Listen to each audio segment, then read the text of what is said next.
영안이 열려야 알 수 있는 내용이 있습니다. 성경은 불신자가 읽어도 이해되는 부분들이 있지만 불신자가 이해할 수 없는 부분들이 많이 있습니다. 그래서 우리가 영적인 눈이 딱 열려야 알 수 있는 게 세 가지가 있어요. 첫째는 뭐냐면 인간의 근본을 알 수가 있습니다. 우리 사람은 하나님의 형상대로 창조됐다는 겁니다. 이것은 영안이 열려야 알게 돼요. 그리고 우리에게는 처음부터 세계보고 말하는 사명을 가지고 불렀다는 겁니다. 이게 깨달아져야 돼요. 그래서 우리는 그냥 의식주, 돈이나 이렇게 뭐 먹고 입고 자고 이것만 하다 가는 존재가 아니라는 겁니다. 하나님 우리에게 세계보고만 할 수 있는 그 능력도 축복도 주셨다는 거죠. 또 하나는 인간의 근본 문제를 알게 하는 겁니다. 인간의 근본 문제는 사단에게 유혹을 받아서 불신앙하여 하나님을 떠난 거예요. 이게 우리의 가장 큰 문제구나라는 것을 알게 되는 겁니다. 그래서 문제를 보는 것이 달라 봐야 돼요. 뭐 돈이 없는 것도 아니고 질병이 문제가 아니고 인간관계가 문제가 아닙니다. 그 뿌리로 들어가 보면 우리가 하나님을 떠났구나. 이게 우리의 가장 큰 문제구나라고 하는 게 보이는 겁니다. 그리고 그 문제를 다른 거는 해결할 수 없구나. 그것이 바로 하나님이 우리에게 그리스도를 보내주신 것이라는 거예요. 그래서 그리스도가 이해되어야 돼요. 근본 문제의 해결 방법이, 해결책이 오직 그리스도라는 게 보이는 겁니다. 이게 영안이 열려야 보여요. 그러니까 교회를 수십 년 다녀도요, 인간에 대한 이해도 안 돼 있지, 문제를 보는 눈도 안 돼 있지, 그 문제를 해결하는 방법도 안 돼 있지. 그러니까 이게 안 돼 있으면 계속 갈등합니다. 그죠? 나라는 존재에 낙심하지, 문제는 자꾸 엉뚱하게 보지, 그리고 해결책도 엉뚱하게 적용하지. 그러니까 이게 해결책이 안 나와요. 그러니까 계속 신앙생활이, 형태는 신앙생활인데 본질은 불신자나 하나 다를 바가 없는 거예요. 그러니까 맨날 고민하는 게 똑같아요. 불신자들이 고민하는 거나 성도가 고민하는 거나 그게 크게 달라지지가 않아요. 그러니까 이게 영안이 열려야 됩니다. 사실 이 영안이 열리는 게 다거든요. 보는 눈이 바뀌어야 돼요. 보는 눈이 안 바뀌면 똑똑한데도 굉장히 어리석게 살다 가는 겁니다. 그래서 이 눈을 반드시 열어야 된다. 자, 그러면 영안이 딱 열리면 깨닫게 되는 사실이 세 가지가 있어요. 가장 중요한 겁니다. 이게 그냥 대충 아는 게 아니고 그렇구나라고 답이 나는 거예요. 첫째가 뭐냐면 예수만 그리스도구나. 그러니까 그리스도라는 말은 뭐죠? 나의 구원자라는 뜻이요. 그러니까 구원의 길이 오직 예수 외에는 없구나. 이렇게 결론 나야 돼요. 그러니까 이 구원이라는 게 뭐죠? 우리 인생의 모든 고통으로부터, 모든 저주, 재앙으로부터 빠져나오는 걸 말하는 거거든요. 근데 그 길이 그리스도 외에는, 예수 그리스도 외에는 없구나. 이게 딱 보이는 겁니다. 이게 굉장히 중요한 거예요. 근데 이게 의외로 영안이 안 열리면 안 보입니다. 그러니까 이건 들어도 별로 감동이 없고 별 느낌도 없고 별로 그게 중요하게 여겨지지도 않게 되는 거예요. 유대인들은 수백 년간을 성경을 읽고 암송했어요. 그들의 하루 일과는 성경을 암송하는 것부터 시작입니다. 근데 그들의 가장 큰 소망이 뭐냐?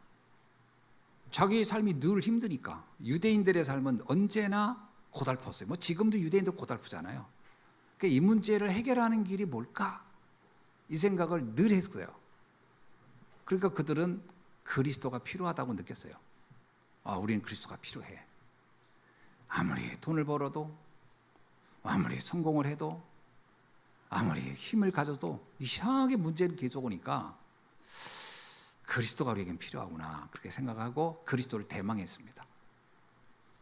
근데 어느 날 예수님이 오셔서 너희들이 그렇게 고대하고 대망하던 그리스도가 나다, 이런 얘기를 하니까 유대인들이 어떻게 했냐? 그거를 완전히 다 거부해 버렸어요. 그건 그리스도가 아니야. 자기들이 생각한 그리스도는 따로 있었어요. 오늘 13장을 보면 바울과 바나바가 성경에 예언되어 있는 그리스도에 대한 내용을 가지고 쭉 설명을 합니다. 그 말씀이 이렇게 예언되어 있고 이 말씀대로 이렇게 이분이 왔어 라고 쭉 설명하니까 사람들이 뭐라 그러냐, 반응이 극과 극이었어요. 극과 극이었어요. 어떤 사람들은 그 말씀 더 듣고 싶다. 13장에 보면은 13장 42절, 43절, 44절은 말씀을 더 듣고 싶다 하고 그들이 바울과 바나바가 오는 안식일 날 그들이 있는 곳으로 사람들이 찾아왔어요. 말씀 더 듣고 싶다는 거예요. 그래, 우리가 좀 잘 몰랐던 것 같아. 당신들이 하는 말이 되게 이해가 돼. 설득력 있고 그렇겠구나. 그래서 많은 사람들이 이들을 따라왔어요. 그리고 와서 믿고 따랐다, 이렇게 나와요. 근데 반대로 또 다른 사람들이 반응이 나와요. 그게 뭐냐면 오늘 14장 13장에도 나와요. 13장 45절에 뭐라 나오냐면 이들이 예수를 전하는, 이 복음을 전하는 바울과 바나바를 굉장히 못마땅하게 여깁니다. 그리고 이들을 가지고 핍박하기 시작합니다.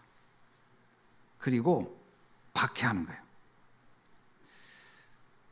45절에 보세요. 유대인들이 그 무리를 보고 시기가 가득하여 바울이 말하는 것을 반박하고 비방했다. 듣기 싫다 이거예요. 말 같지 않은 소리 하지 말라 이거예요. 그리고 50절에 보세요.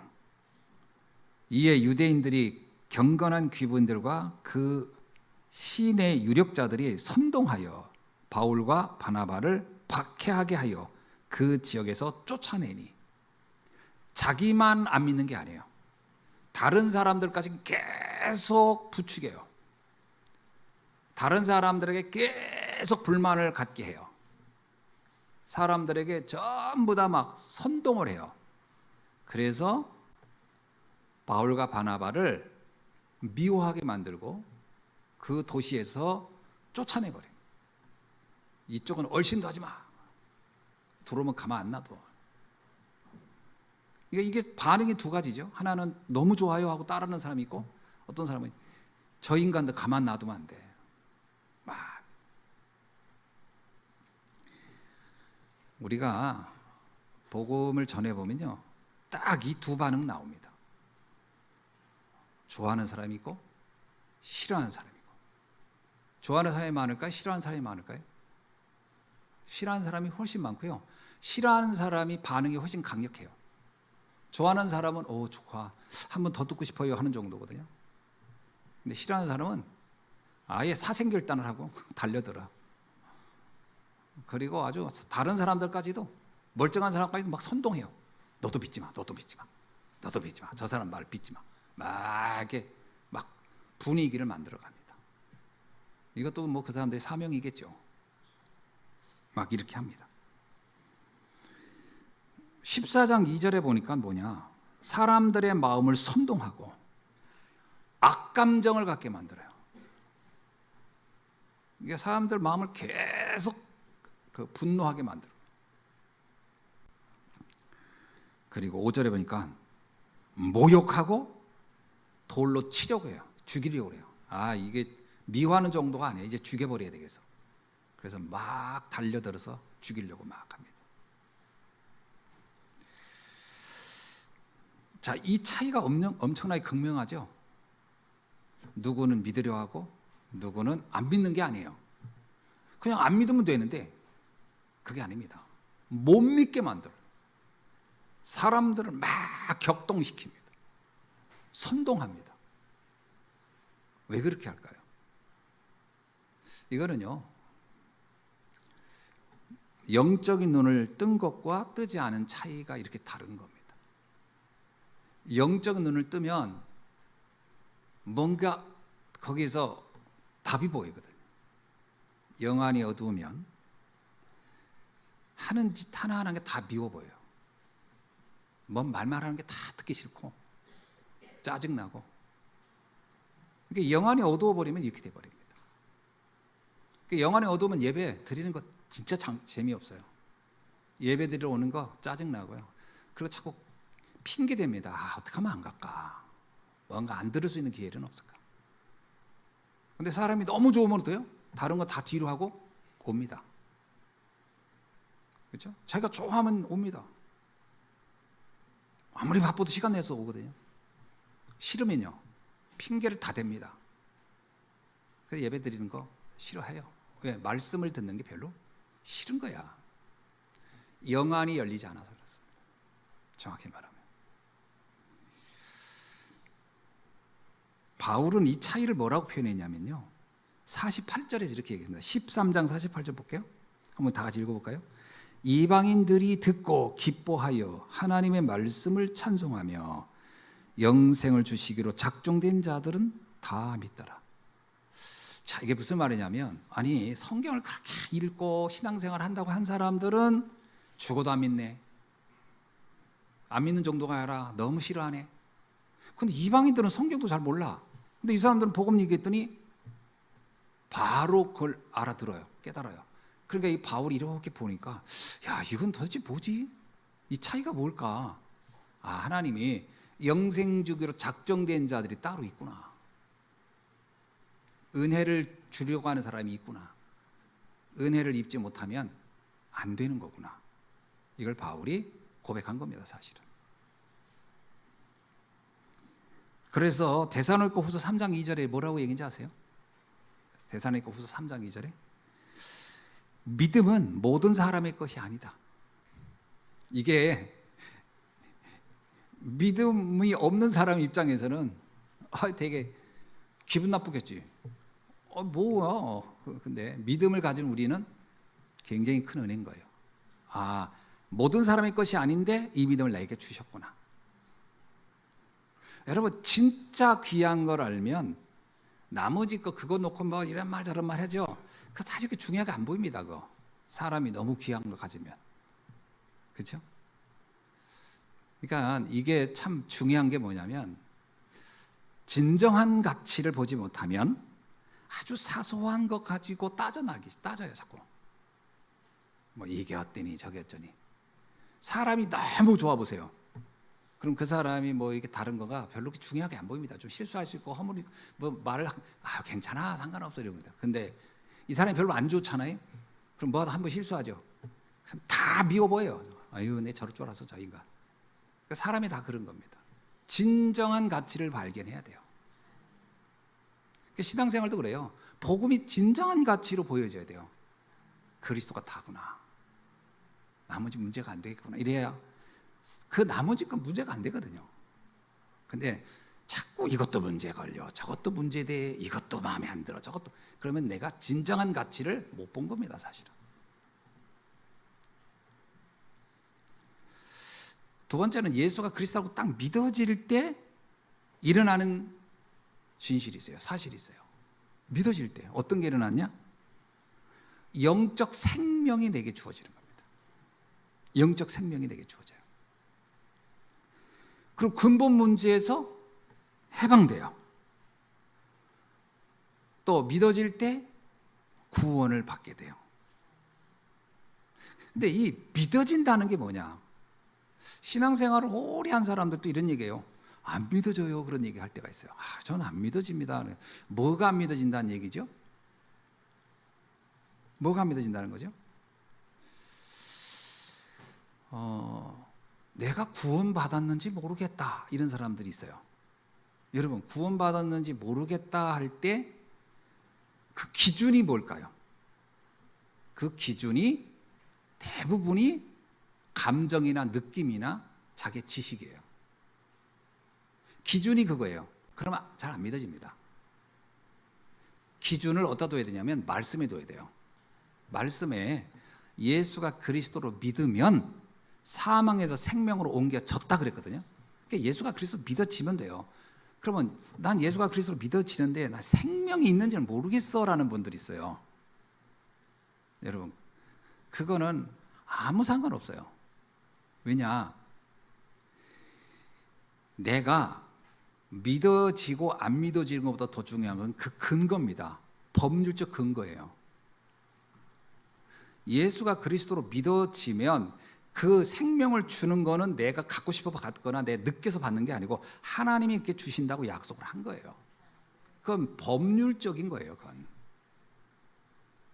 우리나라 사람들이 믿음에 관할 때 가장 많이 쓰는 것이 뭐냐면 느낌. 전 느낌이 없어요 그러거든요. 그 느낌 하나도 중요하지 않습니다. 그 느낌 하나도 중요하지 않아요. 뭐 감정이 없다, 감동이 없다. 감동도 사실 아무 쓸모없는 거예요. 그 감동이 무슨 의미가 있습니까? 그거. 뭐 예를 들면 이러잖아요. 막 무슨 뭐 감동해가지고 난 앞으로 이렇게 하겠다. 그거 지키든가요? 그거 못 지킵니다. 감동. 그거 다 그 악어의 눈물 같은 거예요. 그게 별것도 아니에요. 그거. 그 성격 유형이란 거 있죠. MBTI 보면요, I가 강한 사람이고 E가 강한 사람이 있어요. I가 강한 사람은 어때요? 만 얘기를 들어도 감동이 없어요. 누가 말하게 해도 뭐 별짓을 다 해도 저런 게 왜 슬픈데? 저게 왜 저런데? 그건 그 사람이 성향이에요. 성향. E가 강한 사람은 어떻게 해요? 남 눈 우는 것만 봐도 자가 울어 같이. 괜히 덩달아 울고 이유도 없이 울고 나중에 한참 울다가 내가 왜 울었나 하고 그냥 그 분위기상 울고 누가 뭐라고 하면 그 말에 울고 그 감정과 아무 의미가 없는 거예요. 그거 그냥 성향이 그런 거예요. 성향이 그냥 눈물이 많은 거예요. 그냥 어떤 사람이 냉정한 거예요. 그럼 냉정하다고 구원 못 받습니까? 눈물을 펑펑 흘려야 구원 받습니까? 그건 아무 상관없는 거예요. 법률적인 그 법률, 하나님의 법이 뭐라고 했느냐가 더 중요한 거예요. 아주 냉정해도 예수가 그래서 믿어져 나는. 그럼 그 사람 구원 받습니다. 내가 눈물을 펑펑 흘리고 변 얘기만 들어도 막 그냥 뭐 사랑이 넘치네 어쩌네 막 그냥 부둥켜 안고. 그래도 예수가 그래도 안 믿어져. 그 천국 못 갑니다. 구원 못 받습니다. 그러니까 그 감정은 아무 의미가 없는 거예요, 사실은. 근데 우리나라 사람들이 너무 감정적인 민족이다 보니까 신앙생활 할 때 이 모든 내용에다 자꾸 감정을 하나씩 다 붙여버리네. 그러니까 이 감정과 믿음, 감정과 구원을 자꾸 결합하지 말아라. 울 수 있어요. 예수가 그리스도 믿어져. 그런데 그 예수 그리스도 옛자만 들어도 막 눈물이 펑펑 나. 그 사람은 그렇게 생활하면 돼요.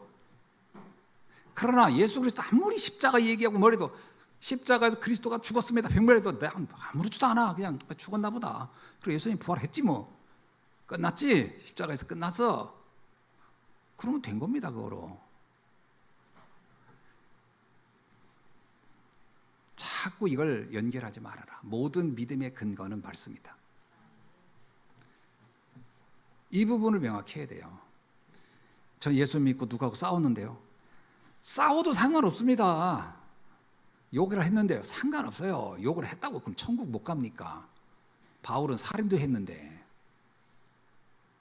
그런 것도 사실 아무 의미가 없는 거예요. 그냥 그럴 수 있어요. 예수 믿으면서 싸울 수도 있어요. 근데 예수 믿다 보니까 내가 전도 때문에 싸우면 안 되겠다. 그래서 그 다음부터 안 싸우면 돼요. 저는 자꾸 속으로 누가 미워요. 그냥 미우세요. 미워도 천국 가니까. 그러니까 이런 부분들 우리가 자꾸 어떤 말씀이 기준이 아니고 내 삶의 어떤 태도, 삶의 어떤 자세, 그러니까 자세가 좋은 건 좋지, 부드러운 거 좋고 사람한테 잘 해주는 건 좋은 건데 그게 마치 구원하고 굉장히 깊은 관련이 있는 것처럼 착각하지 말아라.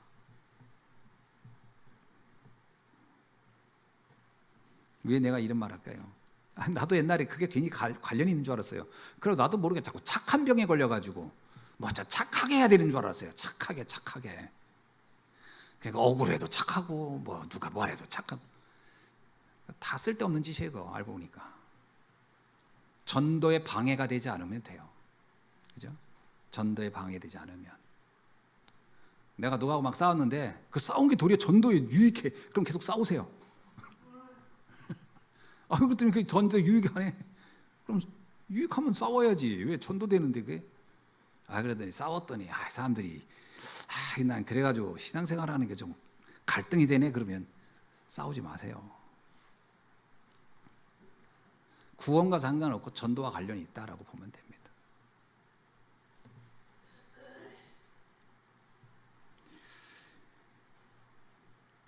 구원은 에베소 2장 8절에 나와요. 너희는 그 은혜로 인하여 믿음으로 말미암아 구원을 받았으니. 은혜로 믿음으로 구원 얻는 겁니다.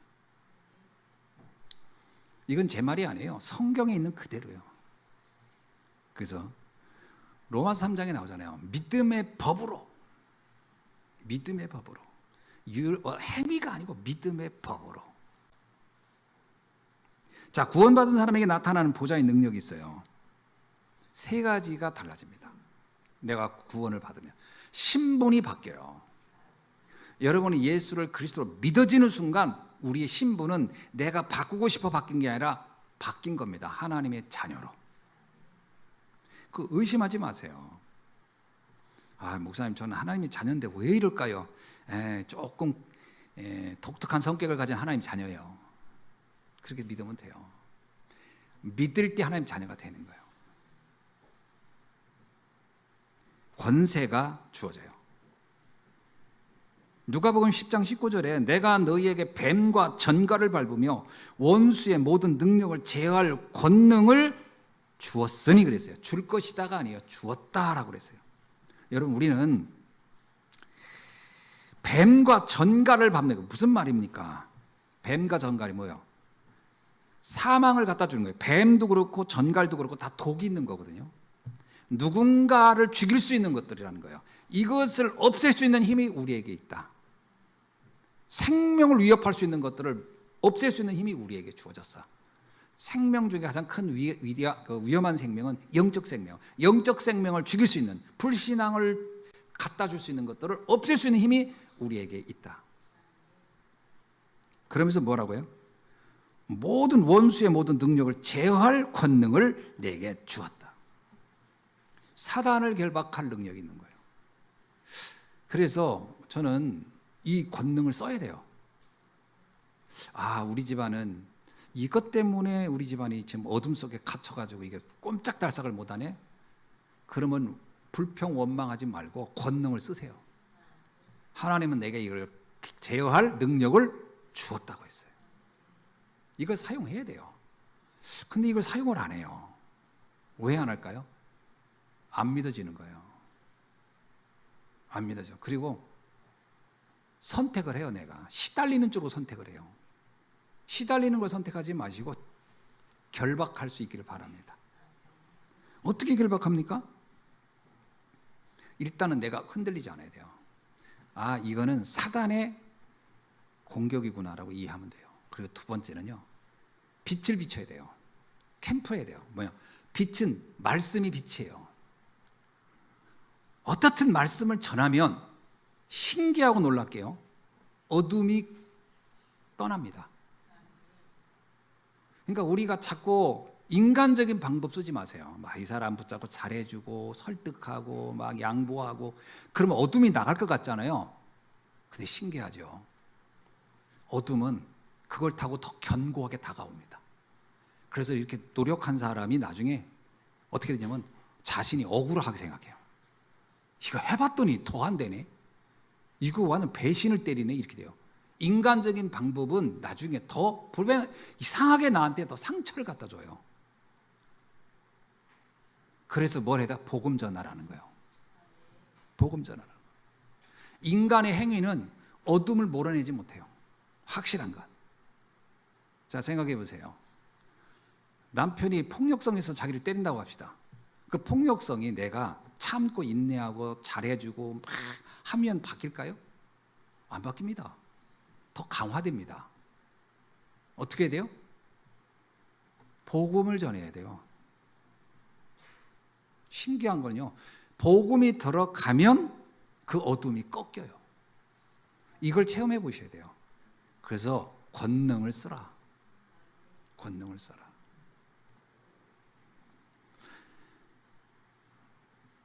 그리고 세 번째는 기도 응답의 특권입니다.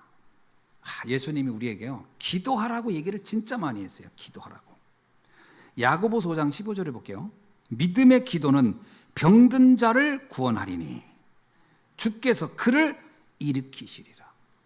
자, 내가 병든 자에게 기도했어요. 그러면 내가 일으키는 게 아닙니다. 누가 일으켜요? 주께서 그를 일으키는 거예요. 그러니까 질병의 문제 있잖아요.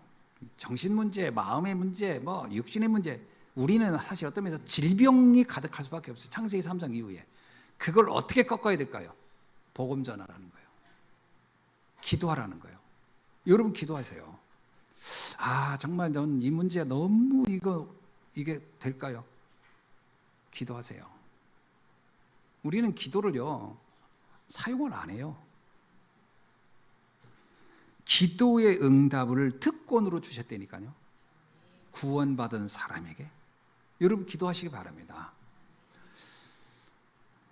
근데 이게 왜 하라고 자꾸 하냐, 우리도 모르게 예수님도 기도하라 이 말을 왜 했냐면 안 해요. 안 합니다. 핑계가 10,000가지도 넘어요. 이래서 못해 저래서 못해 바빠서 못해.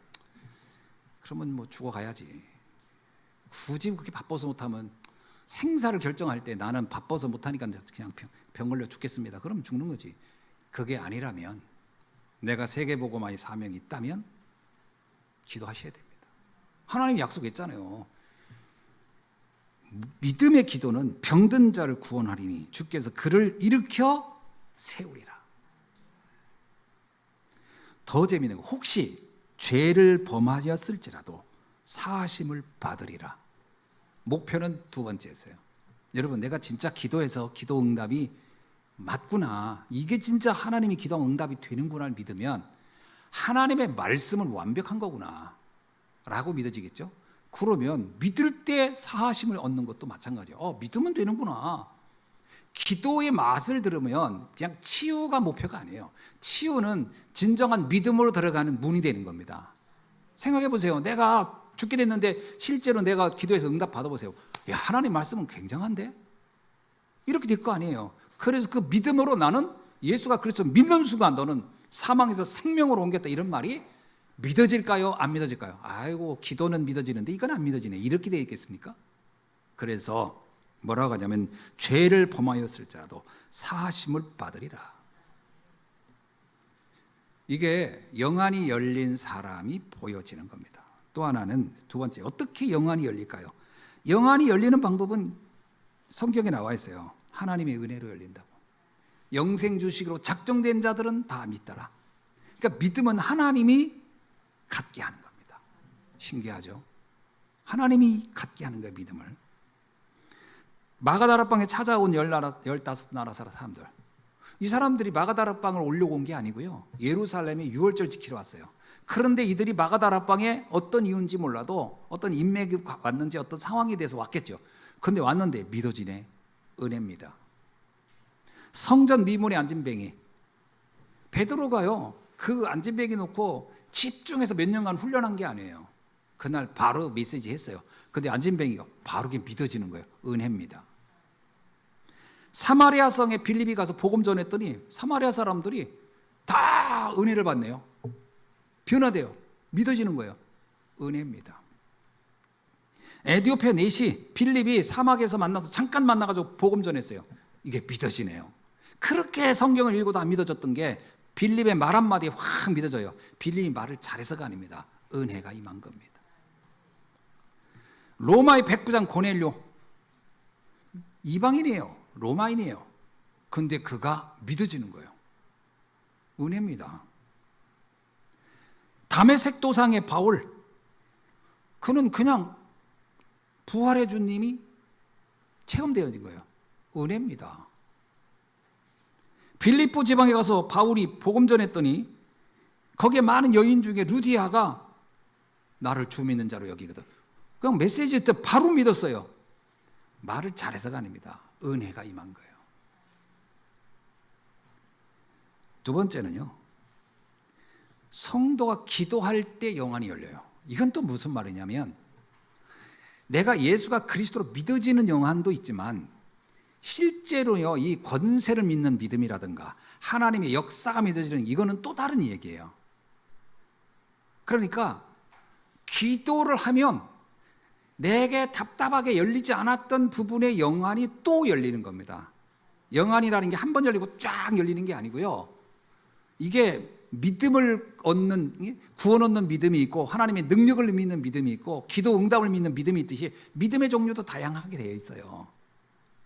기도를 하면 내가 그동안 미처 몰랐던 영적 세계가 또 열립니다. 그래서 기도하라는 거거든요. 그러니까 우리가 이래요. 예수 그리스도 믿어져, 구원받아서 그 다음에 거기서 멈춰 있어요. 그러니까 영안이 안 열려. 또 그 다음에 그러니까 영안이 안 열리니까 영적인 세계가 굉장히 협소해요. 부분적이에요. 부분만 가지고 하니까 여기서 또 계속 뭔가 한계를 느끼는 거예요. 기도 속으로 들어가야 합니다. 제자들이 예수가 그리스도라는 걸 알았어요. 그러면 됐다 이러지 않고요, 이제 너희 기도하라 그랬어요. 시험을 이기도록, 어떤 상황이라도 이길 수 있는 기도를 하라. 그거는 또 다른 세계의 영안이 열리는 거예요. 기도하셔야 됩니다. 그러니까 우리나라 성도, 제가 우리나라라는 게 희한하네. 우리들이 신앙생활을 하면서 굉장히 어떤 부분에서는, 어떤 부분은 믿음이 좋은데 어떤 부분은 자꾸 시달리고 갈등하게. 왜 그러면 영안이, 그래서 바울이 그런 거예요. 내가 복음을 알고 알수록 그 깊이와 높이와 넓이를 더 측량이 안 된다. 영안이 계속 열린다는 말입니다. 계속 열리셔야 돼요. 전 제가 왜 훈련을 이렇게 받으려고 하냐, 제가 그 복음 알아요. 전 정확히 알아. 세계복음화도 알고. 근데 순간순간 속내, 순간순간 갈등하네, 순간순간 자꾸 뭔가 내가 모르게 뭐가 무너지네. 왜 그럴까? 영안이 어느 부분이 안 열리는 거예요, 자꾸. 그러니까 우리가 자꾸 오해하는 게 뭐냐면, 복음 알았어요, 그럼 다 됐어요. 아니, 그거는 구원에 관한 부분이 그렇죠. 그러나 우리는 과거, 현재, 오늘을 살면서 세계복음하면서 계속 현장에서 우리는 또 살아가잖아요. 그 영안이 안 열리면요, 구원 받고도 불신자 비슷하게 살다 가는 겁니다. 이 영안이 열려야 돼요, 계속. 그래서 기도하라 그런 거예요. 에레미야서 29장 12절로 13절에 그러잖아요. 너희는 내게 부르짖으며 내게 와서 기도하며 내가 너희의 기도를 들을 것이요 너희가 온 마음으로 나를 구하면 나를 찾을 것이요 나를 만나리라. 하나님을 찾고 하나님을 만난단 말이 무슨 말이죠? 하나님의 계획과 역사들이 현장 속에, 사건 속에 다양하게 들어가 있는 거예요. 이걸 그때 상황에서 찾아내야 돼요. 내가 감옥에 갈 때 그 안에서 하나님의 계획이 뭔지 찾아내야 되고, 내가 노예로 갈 때 거기서 하나님의 계획이 뭔지 찾아내야 돼요. 그럼 이 사람이 구원을 못 받았냐? 구원을 받았어요. 그러나 그 상황에서는 못 찾아낸단 말이에요. 그렇잖아요. 구원 받은 게 답니까? 그래놓고 계속 시달리고 속는데 그 속에서 찾아내야 될 거 아니에요. 그래서 기도하라는 거예요. 신앙생활하면서 나 요즘 뭔가 우울해, 뭔가 내가 참 답답해, 기도를 하지 않고 있다는 걸 점검해 봐야 돼요. 그러면 영안이 안 열려요. 그 부분이 계속 닫혀가지고 계속 내 생각 속에, 내가 알고 있는 세계 속에서 그냥 계속 괴로운 거예요. 그러면 그거가 지금 불운노, 괴로워하고 힘든 게 틀리냐? 그 수준에서는 맞지. 그 수준에서는. 그러나 하나님의 입장에서 보면 그건 맞는 매가 아니죠. 요셉이 형들 때문에 괴로워하면 요셉 입장에서 맞는 얘기지. 그러나 하나님 볼 때는 답답한 거지. 네가 여기에 머물러 있으면 안 될 텐데 그 다른 세계로 나가야죠. 그래서 기도하라는 얘기입니다. 이사야 55장 6절에 너희는 여호와를 만날 만한 때 찾으라. 가까이 계실 때 그를 부르라. 잘 들으세요. 이거는 그냥 구원에 가는 얘기가 아닙니다. 다른 차원으로 넘어가는 거예요. 다원 차원. 여기서 이사야가 말할 때는 다 유대인들, 지금 하나님 잘 믿는 사람들한테 하는 얘기예요. 가까이 계실 때 그를 부르라 그러잖아요. 가까이. 내가 하나님을 알아. 근데 이거로 끝나면 안 돼. 그분이 내게 향한 계획과 하나님의 절대 계획과 뜻이 뭔지를 또 알아야 돼.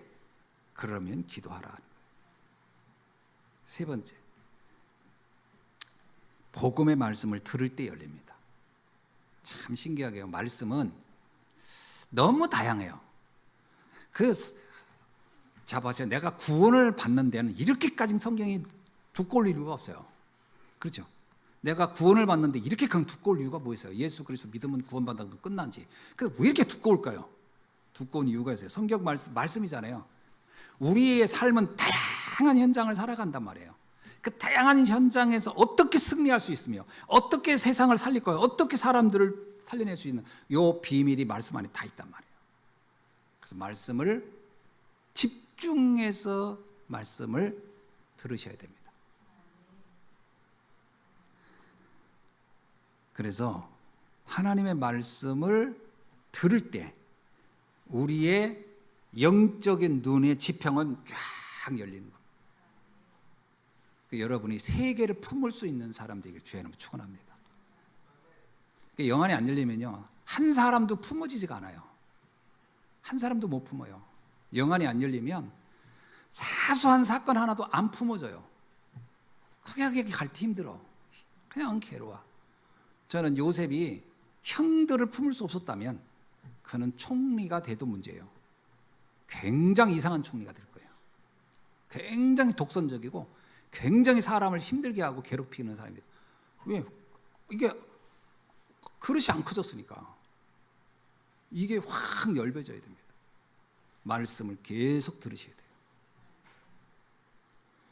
그래서 나는 정말 세계복음 하고 싶어요 하는 사람일수록 말씀을 듣는데 집중하시라. 저는 본부 훈련이 그런 의미에선 전 굉장히 유익하다고 봅니다. 제가 훈련을 받으면 받을수록 느끼는 게 뭐냐면 내 영안이 점점점 열리고 있다라고 느껴져요. 자, 세 번째, 영안이 열리면 세 가지가 만들어져요. 첫째, 영적 망대가 만들어져요. 이 망대 뭐죠? 절대 안 흔들리는 거. 오직 그리스도, 오직 하나님 나라, 오직 성령의 역사. 이것으로 충분하겠죠. 이 망대가 딱. 이 망대가 만들어지면 두 번째 뭐가 생기죠? 여정이 만들어져요. 여정은 뭐냐면 현장을 보면요, 사람이 보입니다. 저 사람들 저거 복음 하나 몰라서 저렇게 시달리고 사는구나. 저거 복음 몰라서 저렇게 매일 무너지고 있구나. 이게 보인단 말이에요. 그래서 그들에게 복음 전해줘야 되겠다. 전도자라고 하는 것이 얼마나 축복된 것인가가 보일 때 그 사람은 비로소 여정을 떠나는 거예요. 여정은 복음을 아는 것 가지고 시작되지만 복음이 증거되어지면서 인생 여정이 시작되는 거예요. 사람을 보면서도 전 저 사람 절대 복음 전하고 싶지 않아요. 복음 전하고 마음도 없어요. 여정이 시작이 안 된 겁니다. 여정이 시작이 안 된 거예요. 인생의 여정이 시작이 안 된 거예요. 여정이 가야 인생이 다양한 꽃이 피는 거예요. 여러분, 축복은 만남에서 오는 거라고 하죠. 그 만남은 그냥 만나는 게 아니에요. 여러분, 내가 정확한 망대를 가지고 여정이 시작이 안 되는 데서 만나면 그 만남은 전부 다 나한테 상처가 돼요. 사람 만나가지고 상처받는 사람 한두 명이 아니에요. 그죠? 망대가 돼서 여정을 떠나야 결혼을 해도 그 결혼이 축복된 결혼으로 가요. 근데 이 망대가 안 세운 상태에서 아무런 준비가 안 돼 있고 영혼을 보는 눈도 없어. 그런데 이 사람이 결혼을 해보세요. 그 결혼은 나한테요 굉장히 시달리는 현장이 돼요. 그래서 사람들이 결혼하고 나서 후회한다고 그러잖아요. 나 이럴 줄 몰라서. 사랑할 때는 이 도파민 때문에 그게 안 보여. 도파민이 막 충만해가지고. 근데 도파민이 얼마 전에 다 이게 다 나올 때가 있거든요. 덜 나와요 이제. 아무것도 안 나와 이제. 내 나이 돼보세요. 도파민 도자가 있나? 없습니다. 그 뭐 가지고 이 세상을 살아갈까요? 망대가 명확하면 그 망대가 나를 새롭게 보게 해요. 모든 걸 새롭게 보게 해요. 아, 사람들이 전부 다 시달리고 있구나. 이 사람들 내가 어떻게 도와줘야지? 야, 이 사람 돈은 많지만 이 사람 인생에 행복을 주지 못하는구나. 그런 것들이 보여야 되는 거죠. 현장이 보이고 현장에 복음이 다구나가 보여져야 돼요. 그래야 내 인생이 여정이 출발되는 거예요. 이렇게. 전도자의 삶은 여러분의 여정의 가장 아름다운 여정입니다. 잊지 마세요. 목사님, 저는 전도함이 없는데요. 전도를 하는 이전에 전도자의 마음은 있어야 돼요. 전도자의 마음이 있어야 돼요. 근데 전도자의 마음이 없다? 그러면 하나님이 예수님께서 달란트를 땅에 묻어놓고 있는 사람은 아무것도 안 하고 있는 거예요. 땅에 묻어놓고서 나는 인생이 왜 이렇게 안 풀립니까? 여러분, 부끄러운 구원도 있다고 그랬어요. 구원은 받아요. 예수가 그래서 믿어서. 그러나 인생이 꽃이 안 펴요. 활짝 피려면 전도자의 여정 속으로 들어가야 돼요. 여러분이 만나는 모든 사람에게 내가 시간표를 따라 복음을 전해봐야 되겠다. 이 생각만 해도 여러분의 인생의 대로가 열립니다. 대로가 열립니다, 실제로. 그러니까 신박한 일들, 성경 이런 말이 신묘막측한 일들이 일어난다. 여정을 출발하길 바랍니다. 그러면 세 번째, 이정표가 만들어져요. 이정표는 뭐죠? 이게 지속되는 비밀입니다. 왜 전도와 복음과 전도가 그냥 한때 했다 망해지는 것이냐? 그런 거 아니에요. 한때 잠깐 폈다 만다 그러면 의미 없어요. 지속돼야 돼요. 아, 이건 정말 영원히 지속돼야 되겠구나. 그래서 나오는 게 운동이라는 단어가 나오는 거예요. 왜 엘리사는 도단성에서 제자들을 키웠죠? 이게 지속돼야 된다는 걸 알았어요. 왜 바울은 가는 데마다 교회를 세웠죠? 이건 지속해야 된다는 걸 알았어요. 그리고 왜 제자를 세웠죠? 지속해야 되는 거예요. 이게 바로 이정표입니다. 이정표는 지속 시스템을 만드는 거예요. 저는 이런 생각이에요. 우리 교회의 지속 시스템이 뭘까? 바울은 그때 지교회, 곳곳에 지교회를 세웠단 말이에요. 가는 데마다. 이 교회는 바울이 떠난 이유도 존재했어요. 그게 존재했고 그는 2000년을 넘어서 지금 우리에게까지 복음 전해주는 시스템들 역할을 했어요. 자, 그럼 우리도 마찬가지죠. 교회를 세워야 돼요. 어떤 교회냐? 교회다운 교회. 시대의 흐름을 잘 봐가면서. 그래서 전 세 가지 뜰이 굉장히 중요한 이 시대의 이정표다. 다민족을 보면서 야, 쟤들을 제자로 세워야 되겠다. 마음에 시달리고 고통당하고 고통 속에 있는 사람, 저 사람들을 치유해서 제자로 세워야 되겠다. 렘넌트를 보면서 쟤들 그냥 요즘 어리니까 교회 나오는 거야. 그게 아니고 쟤들을 제자로 세워야 되겠다. 이렇게 이정표를 만들어내야 됩니다. 자, 말씀을 맺습니다. 영안이 열리면 세 가지의 삶이 이렇게 되어집니다. 첫째 뭐냐? 성령 인도받는 삶이 돼요. 성령 인도받는 게 뭐죠?